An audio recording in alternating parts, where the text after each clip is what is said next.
see, I'm the type of person that'll do anything I can just to get ahead.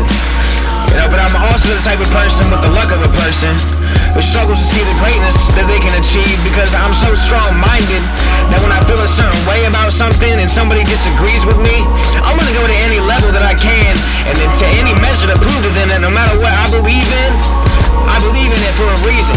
And maybe that's why I still struggle among with all the other people just like me who are just trying to be rich or have fancy cars or be able to say that I'm better than somebody because I have money. Fuck that. I feel I was put on this earth for a way bigger reason than that. I feel I was put here to be a leader and to encourage others to live, to make a change in the way other people think, so that way when I'm dead, people remember me as someone who said something that made a change for years to come. And as the world turns, yet we still stand, ripping every bit of real change that we can, trying to find a way just to try to get ahead, but struggle entertains every person in his path. Tell me how it feels, tell me can we deal, tell me why we can't just rob, shoot and steal. We gotta make a difference in this life that we live. I'm tired of seeing so many people getting killed. If life is a promise, then why we even here?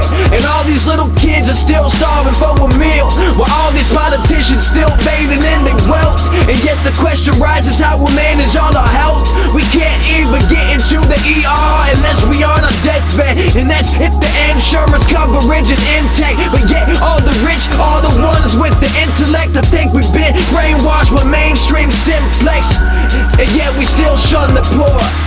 Maybe if we open up our eyes instead of closing doors, we could soar. Instead of just pouring more salt in open sores, we should search within the core.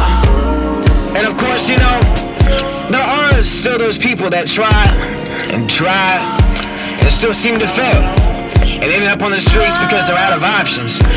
You know, but then again, you gotta keep your head up. It can get better if you never let up. Quit backing down, cause it's time to step up. Put some faith within yourself and really try to rev up. And even though we may be living on welfare, at least we got a way that we can treat our own selves fair. Gotta take all that we can to get ourselves square, so we'll find another shape that we can live here. Don't ever slip under. Think of yourself as the lion of the jungle, king of the underground, the rumble of the thunder. To build a steady house, first you must collect the lumber. Construct an open mind to the grind and stay humble. Never undermine, just combine and you'll conquer. You know, but then again, can you really reach a point where there are really no other options? Where all your hope is lost and then you really can't go on? I mean, I feel that doesn't exist. Especially if you believe in yourself even when nobody else does. You can still find a positive outlook on the situation and turn nothing into something. And make the best of what you have, because even when you get to the point where you really feel you've reached the bottom and there's no climbing out, you have to find that strength within yourself to find